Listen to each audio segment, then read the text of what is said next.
ఆ పథకాలు ఈ పథకాలని వాళ్ళకు కూడా ఈ విధంగా చేయడంతో ప్రజలు చాలా బాధపడుతున్నారు. మళ్ళీ ఆయన ముఖ్యమంత్రి కావాలని కోరుకుంటున్నారు, కానీ కోరుకుంటే మళ్ళీ ఏం జరుగుతుందో అనే ఆలోచనలో ఉన్నారు. నెక్స్ట్ ప్రభుత్వం మటుకు తెలుగుదేశం వస్తుంది.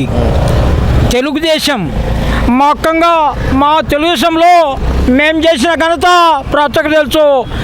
పోయిన సంవత్సరంలో ఇదే మిమిక్రీ చెప్పాను.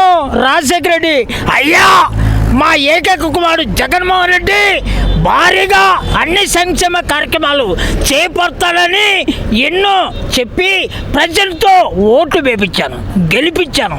అఖండ మెజారిటీతో గెలిపించాడు. ఈరోజు నా పరిస్థితి చూడలేదే, ప్రజలకి ఏం చూస్తాడని నా బాధ. అదే ఆలోచనలో ప్రజలను అడిగితే ఈసారి మటుకు నా పేరు గుడంచెల వెంకటరమణ, నేను చెప్తున్నాను వచ్చేది పక్క తెలుగుదేశం అని. జై హింద్.